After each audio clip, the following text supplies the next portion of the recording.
नमस्कार साथियों, कैसे हो साथियों सभी। उम्मीद है अच्छे होंगे और घर पे स्टडी कर रहे होंगे। तो जल्दी से जुड़ जाइएगा, आ जाइए। देखो हमारा टॉपिक चल रहा था परसेंटेज। हमारा कौन सा टॉपिक चल रहा था? परसेंटेज। तो उसके चलने आपके क्वेश्चन, हम आते हैं क्वेश्चनों पर। तो क्वेश्चन लगाइएगा सर। पहला क्वेश्चन है, नोट कर देता हूँ मैं। पहला क्वेश्चन क्या कहता है, मैं नोट कर देता हूँ। पहला क्वेश्चन है, अंडों की दर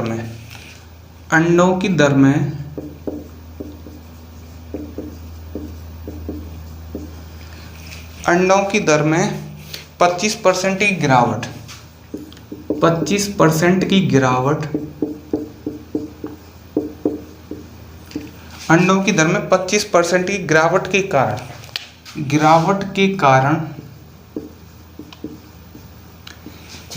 के कारण कोई भी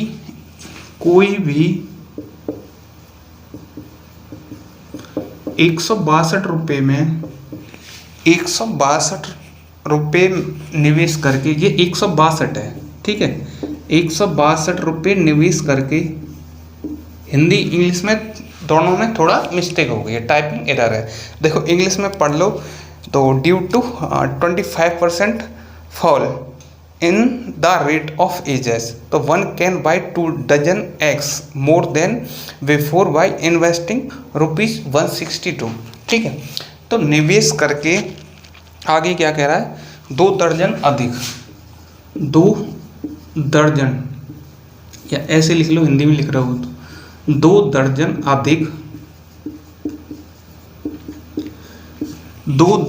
अधिक अंडे खरीद सकता है। अधिक अंडे खरीद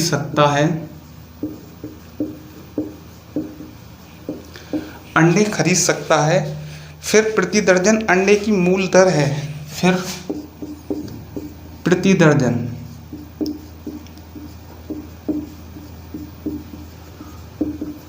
अंडे की मूल दर है, ठीक है। क्वेश्चन हटा दीजिए। तो देखो क्वेश्चन क्या कह रहा है? क्वेश्चन आपसे कह रहा है, अंडों की दर में 25% की गिरावट के कारण कोई भी 162 रुपये निवेश करके 2 दर्जन अधिक अंडे खरीद सकता है। तो फिर प्रति दर्जन अंडे की मूल दर है। अब क्वेश्चन पे आइए, अंडों की दर में 25% की गिरावट के कारण कोई भी 162 रुपये निवेश करके 2 दर्जन अधिक अंडे खरीद सकता है। 162 रुपये निवेश करके, तो इसने क्या कर दिया? अमाउंट फिक्स कर दिया, एक्सपेंडिचर फिक्स कर दिया। तो किसमें? अंडों की दर में। तो प्राइस में क्या हो रही है? गिरावट हो रही है। कितनी गिरावट हो रही है? आप बोलोगे सर प्राइस में गिरावट हुई 25%, 1/4, 4 से 3। तो देखो इसने क्या कर दिया? फिक्स कर दिया। अब क्या कर दिया? 162 रुपये निवेश, ये इसने क्या कर दिया? कांस्टेंट। 162 रुपये क्या कर दिया? कांस्टेंट। तो कंजम्पशन क्या होगा? इसका जस्ट रिवर्स होगा। जस्ट रिवर्स होगा। तो देखो क्या कर रहा है? निवेश करके 2 दर्जन अधिक अंडे खरीद सकता है। तो यहाँ एक की वैल्यू कितनी आ जाएगी? 2 दर्जन की। एक की वैल्यू कितनी की आ जाएगी? 2 दर्जन की। 2 दर्जन अधिक अंडे खरीद सकता है। फिर प्रति दर्जन अंडे की मूल दर है। मूल दर में पहली वाली दर क्या होगी? तो देखो 3 गुणा 2, एक की वैल्यू 2, तो 3 दूनी 6 डजन। 6 डजन कितने में खरीद रहा है? आप बोलोगे 162 रुपये में। कितने में? 162 रुपये में। तो देखो 6 दूनी 12, बचा कितना? 4, 6 सत्ते 42, सो 27 रुपये पर डजन। 27 रुपये पर डजन आपका क्या आ जाएगा? आंसर। 27 रुपये पर डजन क्या आ जाएगा? आपका आंसर। कहना क्या चाह रहा है? क्वेश्चन कह रहा है अंडों की दर में 25% की गिरावट। तो गिरावट किस में हुई? प्राइस में गिरावट हुई। एक्सपेंडिचर तो फिक्स कर दिया, कितना? कोई भी 162 रुपये में। एक्सपेंडिचर वाला प्राइस इंटू कंजम्पशन। अब क्या कह रहा है उसने? एक्सपेंडिचर कांस्टेंट कर दिया, तो प्राइस का जस्ट रिवर्स क्या होगा? आपका कंजम्पशन। तो कंजम्पशन 3 से 4, तो कितने अंडे अधिक खरीद सकता है? 2 दर्जन। और यहाँ एक की वैल्यू किसके आ जाएगी? 2 दर्जन की। तो देखो एक की वैल्यू 2 दर्जन की, तो उसने पूछा अंडे का मूल दर क्या है, पहले वाला मूल क्या है? तो 3 गुणा 2, 6 दर्जन। कितने में? 162 रुपये में। तो कितना आ जाएगा? 27 रुपये पर डजन। 27 रुपये पर दर्जन अंडे खरीद सकता है। समझ में आ गया होगा? रब कर देता हूँ। देखो एक और मेथड बताते हैं इसको करने का, एक और तरीका क्या है उस पर आइए। अंडों की दर में 25% की गिरावट के कारण, 25% की गिरावट हुई के कारण कोई भी 162 रुपये निवेश करके 2 दर्जन अधिक अंडे खरीद सकता है। अब अधिक अंडे कब खरीद पा रहा है, अधिक अंडे कब खरीद पा रहा है, अधिक अंडे तभी तो खरीद पा रहा है जब उसके प्राइस में, जब उसके रेट में कमी हुई। जब उसके रेट में कमी हुई तो कितने, 2 दर्जन अधिक अंडे खरीद पा रहा है, 2 दर्जन अधिक अंडे खरीद पा रहा है। तो कहने का मतलब देखो, जो 2 दर्जन, ठीक है, जो 2 दर्जन आपके अंडे हैं, जो 2 दर्जन अंडों का मूल्य है वो कितने के इक्वल आ जाएगा, आप बोलो सर 162 का। कितने की गिरावट हुई, 25%, 162 का 25%। 2 दर्जन अंडे का मूल्य आ गया, 2 दर्जन खरीद लेगा, 162 गुणा 25%, यही तो हो गया। क्यों, क्योंकि 25% की उसमें गिरावट हुई है, 25% गिरावट हुई है तो उसी के कारण तो ये खरीद पा रहा है। और गिरावट नहीं होती तो कैसे खरीद पाता, आप बोलते नहीं खरीद पाएगा। तो इतने गिरावट हुई तभी तो खरीद पा रहा है। तो यहाँ से 1 दर्जन का कितने का मूल्य आ जाएगा, आप बोलोगे सर 81, 25% की वैल्यू 1/4, 81 इंटू 1/4, ये आया आपका नया मूल्य, ये आया आपका नया मूल्य। क्यों, क्योंकि आपकी हुई है 25% की गिरावट, 25% की गिरावट हुई है, 25% का मतलब 4 से 3 हुआ है, तो ये आपका 3, ये आपका आया 3, ये आया आपका नया मूल्य, ये आया आपका नया मूल्य। आपसे पूछा पुराना मूल्य, आपसे पूछा पुराना मूल्य, तो देखो नया मूल्य ये आया, पुराना मूल्य पूछा है तो 4 से मल्टीप्लाई कर दो, 3 से 27 बार, 4 से 4, तो कितना आ जाएगा आपका 27 रुपये पर दर्जन। 27 रुपये पर दर्जन क्या आ जाएगा आपका मूल्य, 27 रुपये पर दर्जन मूल्य आएगा। समझ में आ गया हो, 2 तरह से बता दिया है, जिससे भी आपको आसान लगे उस तरह से आप कर सकते हो। ठीक है, रब कर दूं।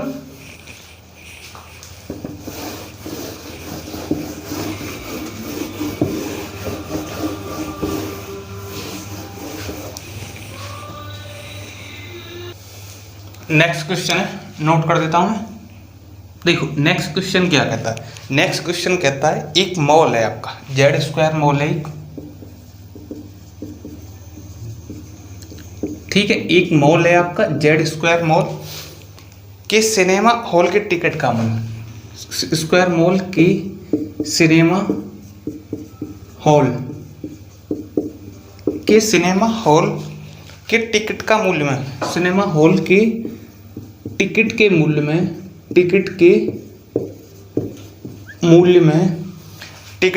में 1% की कमी कर दी गई, 1% की कमी कर दी गई।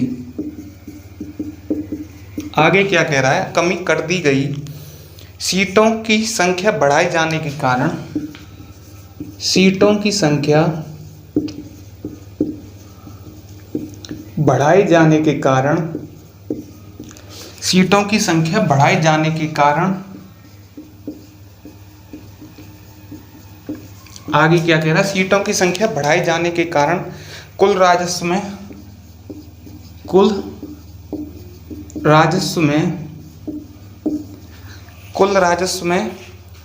83.3% की बढ़ोतरी हुई,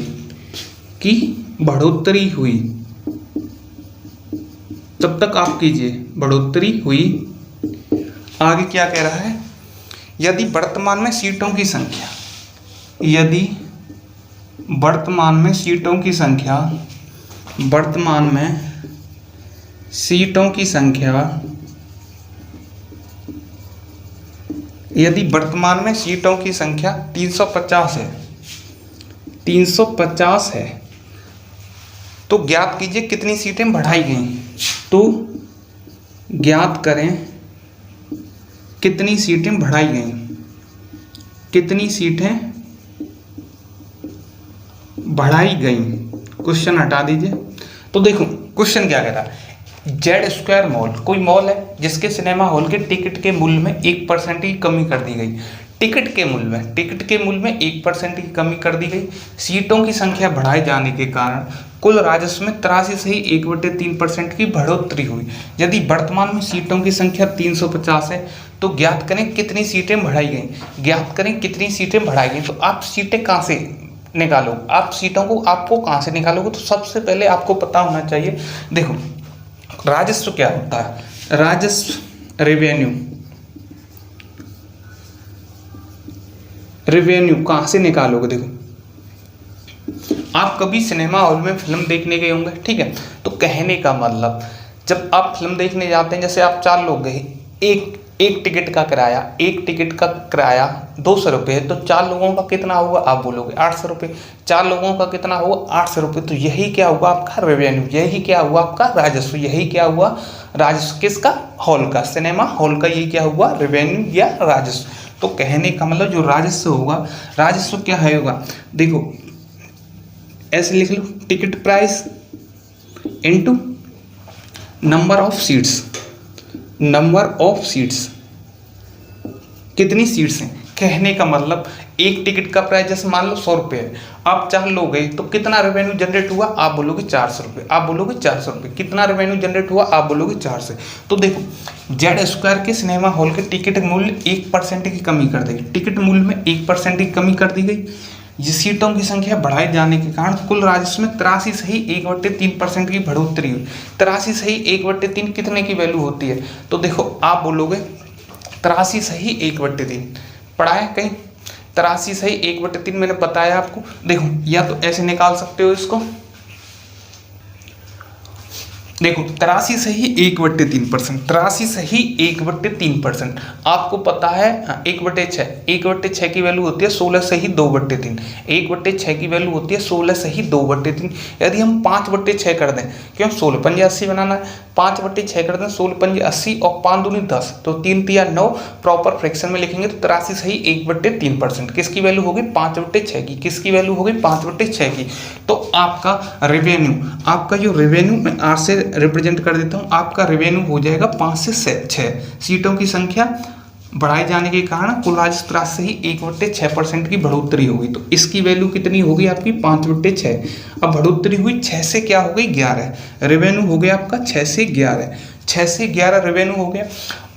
और क्या कह रहा है सिनेमा हॉल के टिकट के मूल्य में, टिकट के मूल्य में, ठीक है, प्राइस टिकट ऑफ प्राइस या प्राइस ऑफ टिकट कर लो या टिकट प्राइस, इसके मूल्य में 1% की कमी हो गई, 1% की कमी होगी तो टिकट प्राइस ऐसे लगा दूंगा, 1% की कमी 100 से 99।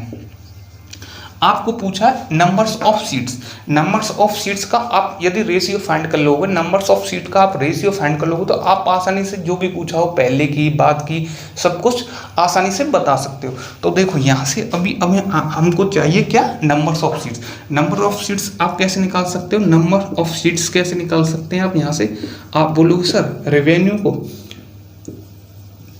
ठीक है, टिकट प्राइस से,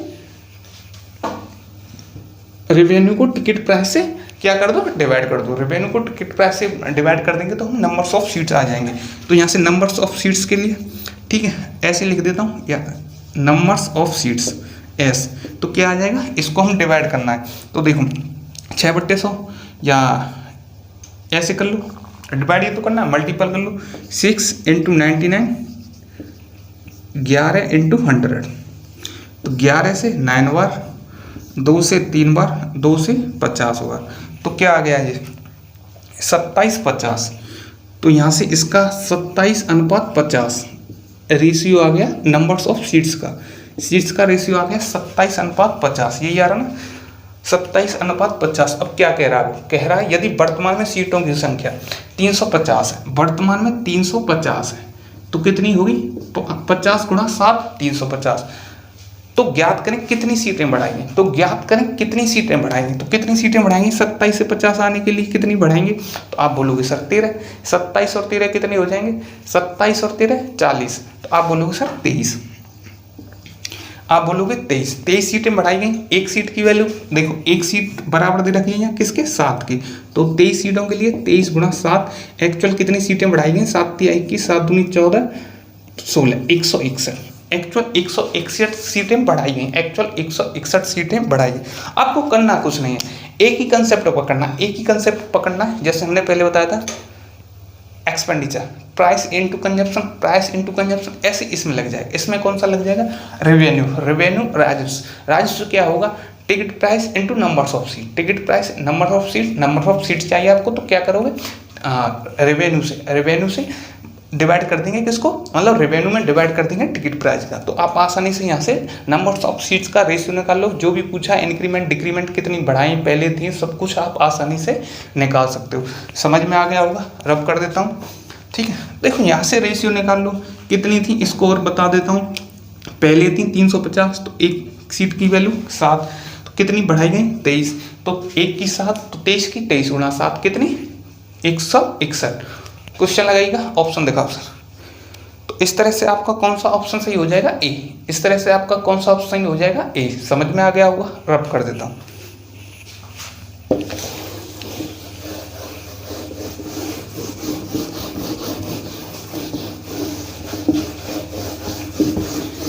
अब चलते हैं नेक्स्ट क्वेश्चन की तरफ, नोट कर देता हूं।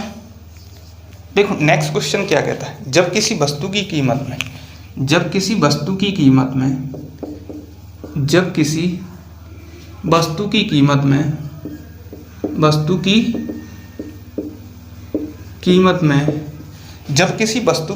में 25% की कमी की गई, 25% की कमी की गई 25% की कमी की गई, तब उसकी बिक्री में तब उसकी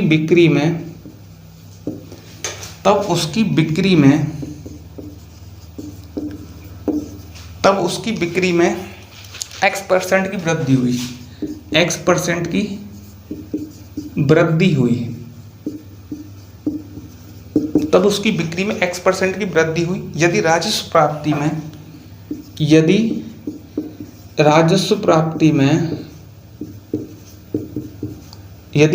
प्राप्ति में 20% की वृद्धि होती है, 20% की वृद्धि होती है, 20% की वृद्धि होती है। आगे क्या कह रहा है, तो x का मान होगा,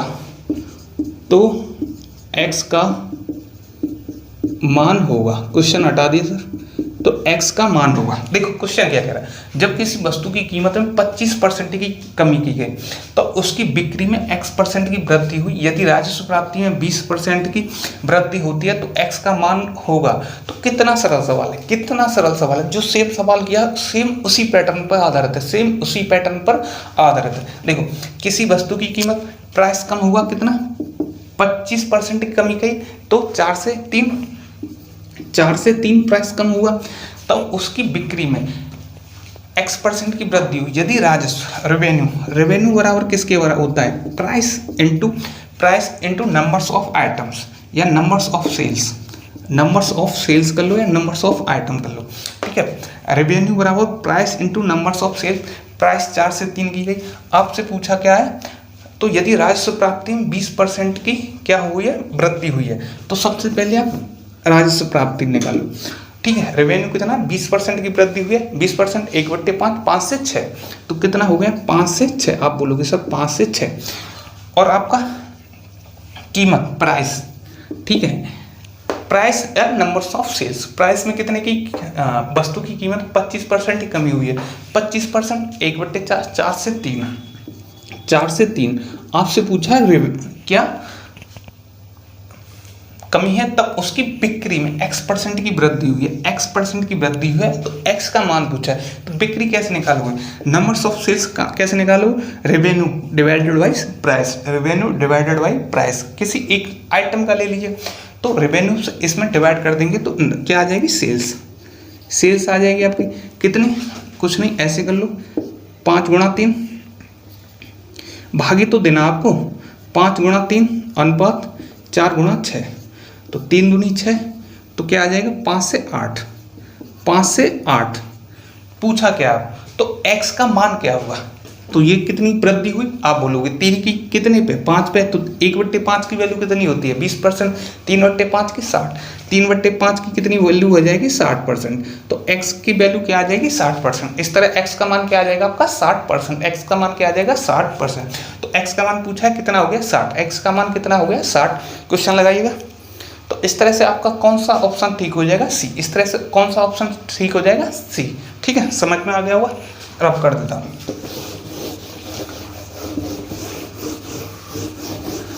अब चलते हैं नेक्स्ट क्वेश्चन की तरफ। अगला क्वेश्चन लगाइएगा सर। देखो नेक्स्ट क्वेश्चन है, नोट कर देता हूँ। नेक्स्ट क्वेश्चन क्या कहता है, एक व्यक्ति की वार्षिक आय में 1.2 लाख रुपए की वृद्धि होती है। ठीक है, शॉर्ट रूप में लिख देता हूँ, वार्षिक आय में वृद्धि हुई है कितने की, वार्षिक आय में वृद्धि हुई है आपकी 1.2 लाख रुपए की। ठीक है, आगे क्या कह रहा है, वृद्धि हुई है परंतु आय पर लगने वाला कर 12% से 10% हो जाता है। ठीक है, जो इनकम टैक्स है आपका, टैक्स 12% से घटकर 10% हो जाता है। 12% से घटकर कितना हो जाता है, 10% हो जाता है। अभी भी वह उतना ही कर देता है जितना पहले देता था। उसकी बढ़ी हुई आय कितनी है, उसकी बढ़ी हुई आय कितनी है। ठीक है, तो देखो करते क्या है, उसकी बढ़ी हुई आय कितनी है। सबसे पहले आपको एक कंसेप्ट आना चाहिए, सबसे पहले आपको एक कंसेप्ट आना चाहिए, जैसे इनकम टैक्स। इनकम टैक्स होता क्या है, इनकम टैक्स होता क्या है, जैसे आपको मिलते हैं, जैसे आपकी इनकम है 100 रुपये, आपकी इनकम है 100 रुपये, आपको उस पर देना है 20 रुपये का टैक्स देना, आपको उस पर टैक्स है 20 रुपये का, तो आपका इनकम टैक्स कितना हुआ, आपका इनकम टैक्स कितना हुआ, तो आप बोलोगे 20 रुपये। और आपकी नेट इनकम कितनी हुई, आपकी नेट इनकम कितनी हुई, तो 20 तो आपने दे दिया। आपकी जेब में कितने आए, आपकी जेब में कितने आए, आप बोलोगे सर 80 रुपये, ओनली 80 रुपये। क्यों, 20 तो हमने टैक्स में दे दिए। देखो हमको मिले 100 रुपये, उसमें से 20 टैक्स में दे, तो हमारी जेब में कितने गए, आप बोलोगे सर 80 रुपये। ठीक है, बट यहाँ यदि मैं पूछूं इनकम टैक्स क्या हुआ, जैसे आपकी इनकम है 100 रुपये, आपने टैक्स दिया 20 रुपये, तो आपका इनकम टैक्स कितना हुआ, आप बोलोगे सर 20 रुपये। तो देखो इनकम टैक्स बराबर क्या होगा, income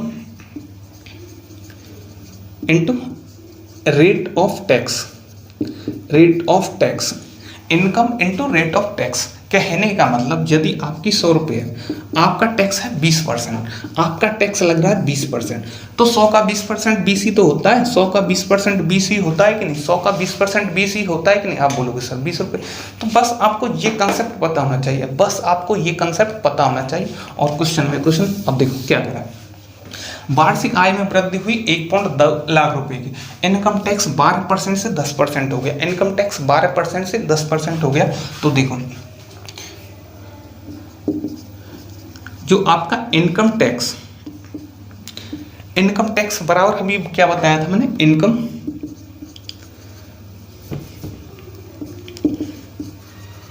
income into rate of tax, rate of tax, यही बताया कि नहीं, income into rate of tax.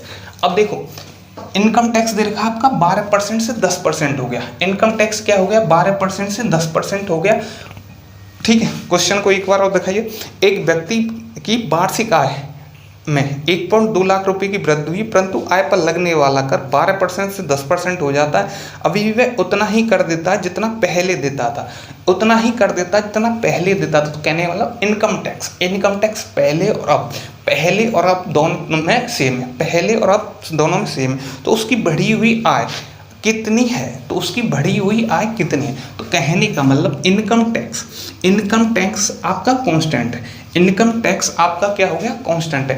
पहले जितना देता था आज भी उतना देता है, पहले जितना देता था अब भी उतना दे रहा है। तो देखो वार्षिक आय में वृद्धि 1.2, इनकम टैक्स 12% से 10% हो गया। तो income tax rate of tax पहले 12 था अब 10 हो गया, ये आपका कांस्टेंट है, ये आपका क्या हो गया, कांस्टेंट है। तो इनकम क्या होगी, इनकम क्या होगी, इसकी जस्ट रिवर्स होगी कि नहीं, इसकी जस्ट रिवर्स होगी कि नहीं, टैक्स रेट ऑफ टैक्स की, रेट ऑफ टैक्स की जस्ट रिवर्स होगी कि नहीं, आप बोलोगे जी सर। या काट लीजिए पहले, 2 छक्के 12 2 पंजे 10, तो यहाँ से ये आया 6:5 या 6 और 5, तो ये इसका जस्ट रिवर्स हो जाएगा, 5 और 6, ये इसका क्या हो जाएगा, जस्ट रिवर्स। इनकम क्या हो जाएगी इसकी, जस्ट रिवर्स। क्यों, क्योंकि ये तो आपका कांस्टेंट है, इनकम टैक्स तो आपका कांस्टेंट हो गया ना। देखो 6 पंजे 30 5 छिंगे 30, 6 पंजे 30 5 छिंगे 30, इनकम टैक्स दोनों केसों में कांस्टेंट हुआ कि नहीं, इनकम टैक्स दोनों केसों में कांस्टेंट हुआ कि नहीं, आप बोलोगे जी सर कांस्टेंट हो गया।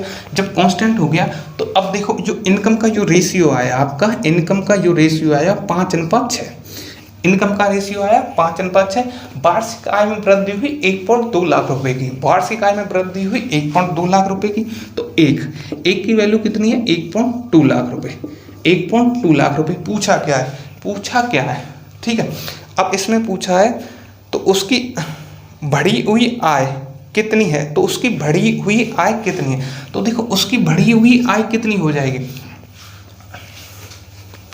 तो बढ़ी हुई आय यही है ना, बढ़ी हुई आय पहले 5, अब ये, ठीक है, पहले 5 थी, अब कौन सी है,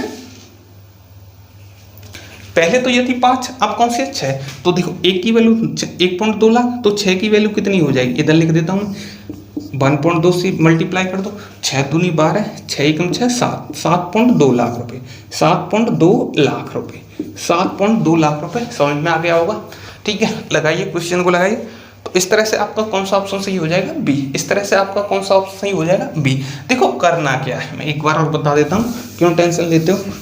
देखो इनकम टैक्स, इनकम टैक्स बराबर क्या होता है, income into rate of tax, income into rate of tax. Question क्या कह रहा है, क्वेश्चन कह रहा है कि दोनों परिस्थितियों में, दोनों केसों में इनकम टैक्स, दोनों केसों में इनकम टैक्स सेम है, कह रहा है ना, वो कर दोनों परिस्थितियों सेम चुका रहा है, तो दोनों केसों में क्या हो गया, इनकम टैक्स फिक्स हो गया। जब इनकम टैक्स आपका फिक्स हो गया, इनकम टैक्स फिक्स हो गया, इनकम टैक्स बराबर क्या होता है, income multiply rate of tax.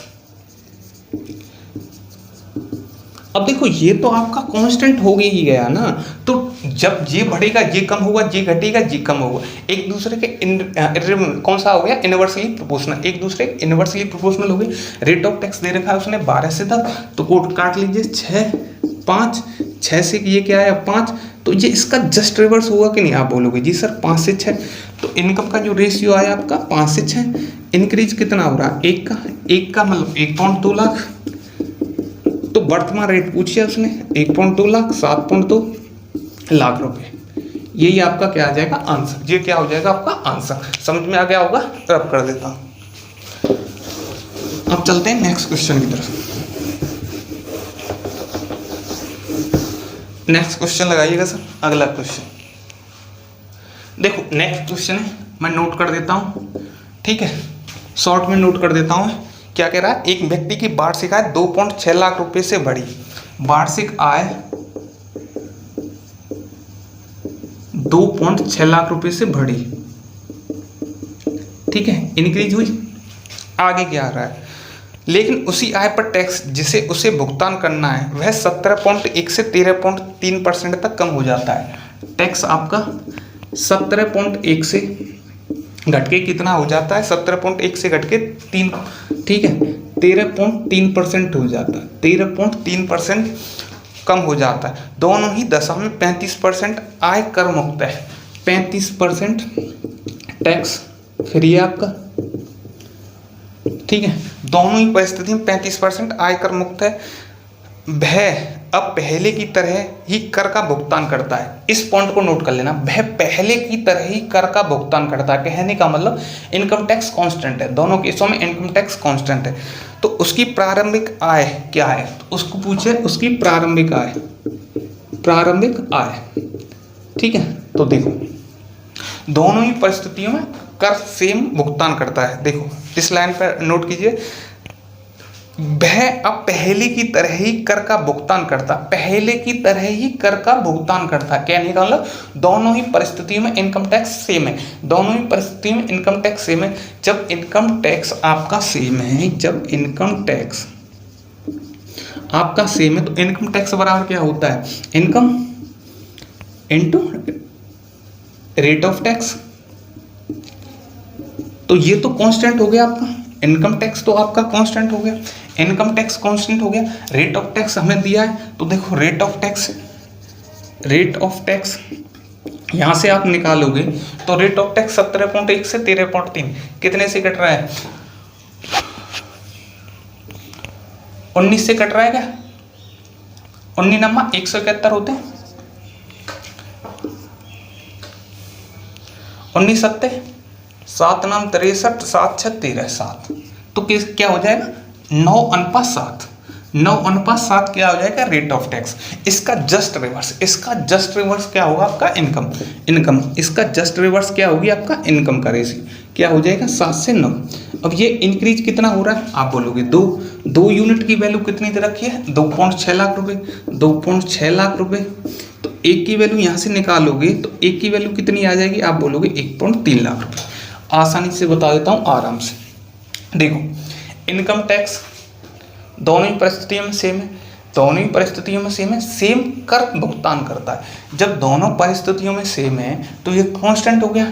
जब ये कांस्टेंट हो गया तो आपका इनकम और रेट ऑफ टैक्स, यदि रेट ऑफ टैक्स बढ़ेगी तो इनकम घटेगी, इनकम बढ़ेगी तो रेट ऑफ टैक्स कम, ठीक है, कम होगी। कहने का मतलब एक दूसरे के, ठीक है, इनवर्सली प्रोपोर्शनल है। तो देखिए यहाँ से डिफरेंस कितने का आ गया, 2 का। 2 की वैल्यू कितनी दे रखी है, 2.6 के। 2 की वैल्यू 2.6 के, तो एक की वैल्यू कितनी क्या आ जाएगी, 1.3 की। पूछा क्या है, पूछा आपसे प्रारंभिक आय। प्रारंभिक आय कौन सी है, 7। एक की वैल्यू 1.3, तो 7 की वैल्यू कितनी हो जाएगी, 13 7 91 9.1, ठीक है, 9.1 लाख। तो आपकी प्रारंभिक आय क्या आ जाएगी, 9.1 लाख रुपए। क्वेश्चन लगाइएगा तो कौन सा ऑप्शन सही हो जाएगा आपका, इस तरह से आपका ऑप्शन सही हो जाएगा ए, इस तरह से आपका ऑप्शन सही हो जाएगा ए। तो इस टाइप के जितने भी क्वेश्चन है आप आसानी से उनको कर सकते हो, इस टाइप के जितने भी क्वेश्चन है आप उनको आसानी से कर सकते हो कि नहीं, ठीक है। तो आज के लिए हम इतना रहने देते हैं, बाकी पढ़ते हैं कल। तब तक के लिए जो भी लोग नए हैं प्लीज़ चैनल को सब्सक्राइब कर दीजिएगा और इसको शेयर कर दीजिएगा। और बाकी के लिए आप क्वेश्चन लगाइएगा, यहाँ से भी आपको क्वेश्चन मिले वहाँ से आप लगा सकते हो, ठीक है। तो आज के लिए इतना ही रहने देते हैं, बाकी पढ़ते हैं कल। Thank you, bye.